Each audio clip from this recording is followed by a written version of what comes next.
day of the 31st of October last year. Did you have an encounter with Mr. O'Connell? Yes, it was horrible. He'd already been bursting into our house, attacking Da. Da tried to explain to him that he'd gotten it wrong. No one else was blaming Da for the fire. Everyone begged him to stop, but Mondo just kept going on and on about it. Then he cornered me in McCoy's. He was shouting at me, threatening me. Even said he'd have my baby taken away. Was that the reason your father went to the station bar that night? Yeah. Da only wanted to get him to leave me alone. He was defending me. How did Mr. O'Connell respond? He went ballistic.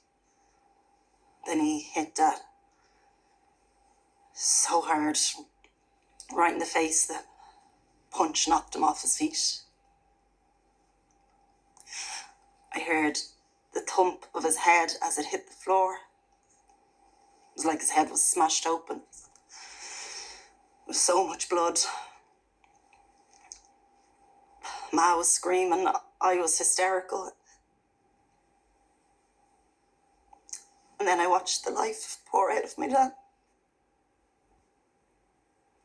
He was my rock. He got me through after the accident. That morning he'd washed and dressed my son. All those years with his granddad are gone now.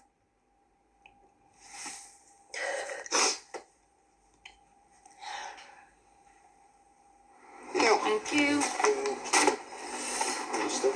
you want to no, just check it out. I can get tickets for tomorrow night if you fancy. Could just stop. Go on, I'll see you later on and enjoy your shopping. Yeah? See you then. Bye. Hey. Hey. Could you have that for me tomorrow? Yeah, sure. Thanks. Okay, can I just say something? It's obvious what Nicola is doing. You're an absolute fool to fall for it. Don't hold back. Even Hughie agrees, don't you? I'm not getting involved. She's using you, Paul. Actually, Nicola's the only one of my exes who didn't use me. And maybe that's the reason why we get on so well, because you didn't lie to my face. Like the rest of you.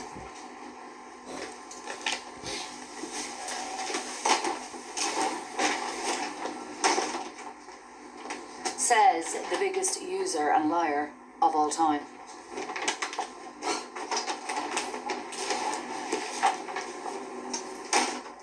In your statement to the guards, days after this tragic accident, It wasn't an accident.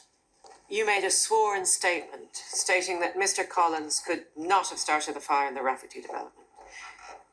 You stated he was out of the country. Yes, Where was he? he was with my brothers in the UK. And you're certain about that? Yes. Objection. Relevance, Judge. We've already stated that the victim, Mr. Collins, is not on trial. It is relevant, Judge. Get to the point, then. Have you ever heard of the O'Hagan Institute? Doesn't ring a bell? It's a rehab centre, a place where people go to recover from addiction. Well, you'd know all about that, wouldn't you? Well, let me jog your memory. Mr. Collins was booked into the O'Hagan Institute on the 20th of September 2024, 8 days after the fire. And you made the booking. Does that ring a bell?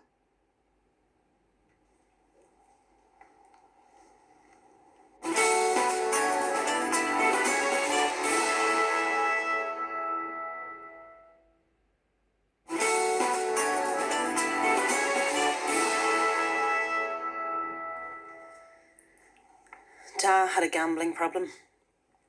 I booked him into rehab because I was hoping he'd come back to Ireland. But he didn't come back, did he? Because he never left the country in the first place. Mr. Collins took a flight from Dublin Airport on the very same day that he was booked into the O'Hagan Institute. There is no record of him leaving the country by ferry or by plane before that. This proves he was in the country on the date of the fire. Objection. This is totally irrelevant. Relevance, Judge, is that Hayley Collins lied to the guards and is therefore an unreliable witness. It has been established that Mr. Collins is not, I repeat, not on trial here. And you've been instructed that this trial is not about the fire. My point being that Hayley Collins deliberately lied to the guards to cast aspersions on my client. My dad did not start that fire. Miss Collins, please. Mondo was obsessed. He was hounding my dad for days. He was swearing he was going to get him. I begged him to leave my dad alone, but he wouldn't stop until he murdered him. I understand your anger, but you lied in your statement. You're the liar, you drunken slut. Judge, my witness has had a deeply emotional day and has not recovered from the death of her father. No more questions. Step down, Miss Collins, before I have you arrested for contempt of court. The court will break for 15 minutes.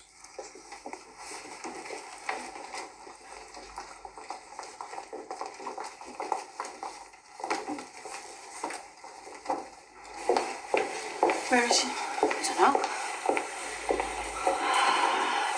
Declan. Could Hayley get into trouble? The judge would have dealt with it there and then. He let it go. But what if the guards go after her for perjury? She didn't lie. She believed Auntie was in the UK. We all did. I know that. We could always ask your sons to testify that Anta was with them in London. That would clear it up. No need for that. I know. I lost it in there. Hayley, you cannot have outbursts like that in court. Best if you go home for the rest of the day. I'm going nowhere. Now do your job and get Mondo convicted. Defence are up now. I need to go back in. Maybe Lee and Dara should come back. Admit what they did to Will Casey. Are you out of your mind? Well, at least Mondo's facing up to his crime. Whatever the outcome. Mondo faced up to nothing. He killed Anto in a pub full of witnesses and was arrested. And another thing I found out about that Clodagh one. She represented Will in the abuse case that Cristiano took against him. Seriously? Now you opened that can of worms and none of us are getting any peace.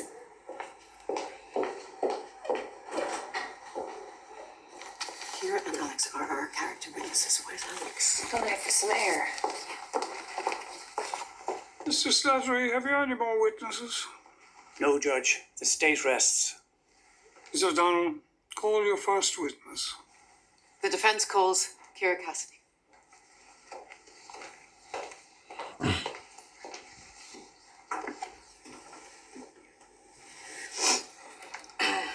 I do solemnly, sincerely and truly declare and affirm that the evidence that I shall give shall be the truth, the whole truth and nothing but the truth. Kira, can you tell us a little about your relationship with Raymond O'Connell? Yeah, I've known Mondo since we were teenagers. We have a daughter, Julia, and she couldn't have a more loving or caring father. Like, they have an incredibly strong relationship. And have you ever known Mr. O'Connell to be violent? Never. And I've never seen him throw a punch at anybody either.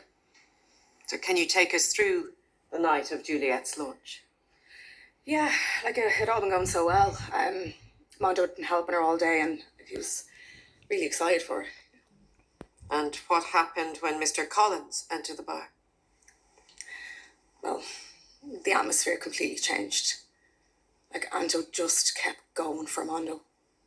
Like, coming at him, and Mondo had repeatedly asked him to leave, but he just wouldn't go. He kept coming back, like, pushing Mondo and shouting at him, and, like, Mondo was angry because he knew how much the launch meant to Julia. And all he wanted was for Anto to leave and just to let Julia have her night. The last thing on his mind was hitting Anto. And if Anto had just left, none of this would have happened. It's not Mondo's fault. Thank you. Yeah, that's yours.